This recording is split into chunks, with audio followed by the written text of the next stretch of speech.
Omuyimbi King Saha Ssebirungi addusiddwa mu ddwaliro eribadde okumpi esayidi eno bye ngenda okubeera nga nkutuusaako ko mu maaso awo kw'ossa ate ekiri wali ku sayidi y'emu omukonja atasera naye munnange yeetaaga essaala. Si birungi esayidi eno bampita Jaminati nsinzira ku Jaminati Yugi.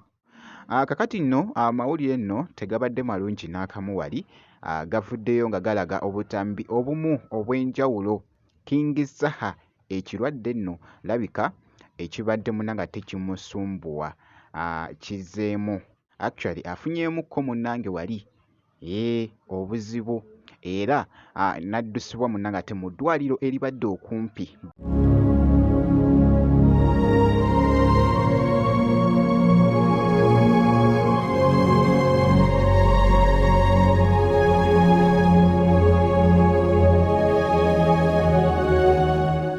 Naye nga embeera nga bw'ebadde wali mu katambi wabaddewoko omusisita aze munnange n'amuteekamu essaala naye nga King Saha bwe yeeyongera okubeera nga actually bamutadde ku ccupa kw'ossa n'ofuna treatment okubeera nga agetinga well. Embeera bw'etyo munnange ate bwekyayimiridde. Ku mirimu gyange kwesa King Saha ebiseera ebisinga ku mirimu naye nga semanda lyeryanye. Mulirante.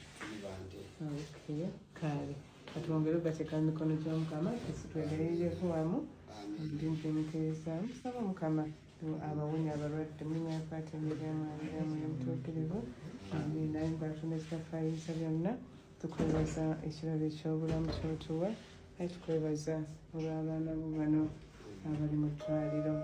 Mukama tukusaba bagwerereko omukono gw'oguwonya buli omu ebimuluma gwenyini obikwateko basobole okutereera wonya taata n'abaana n'omwana ate ne famire yonna obawe omukisa era basobole okubeera obulungi. Quick recovery eri munnange ate omuyimbi King Saha naye nga nja kuba nga nkuwa update yonna enafaayo naye nga yongera munnange ate okubeera nga omusabira omuyimbi wo munnange ate King Saha esayidi. Kankwongereyo ku wali omukunja atasera naye munnange ali mu ddwaliro inno gyebuvuddeko mwana mulenzi ono navaayoko ne nkutegeeza nti no baali bamukuba munnange ate essasi mu kugulu nga bw'ogezaako okulaba embeera naye yeetaaga munnange essaala era nga bw'ogezaako munnange ate okulaba naye akyafuna munnange ate treatment okutwaliriza munnange ate awamu.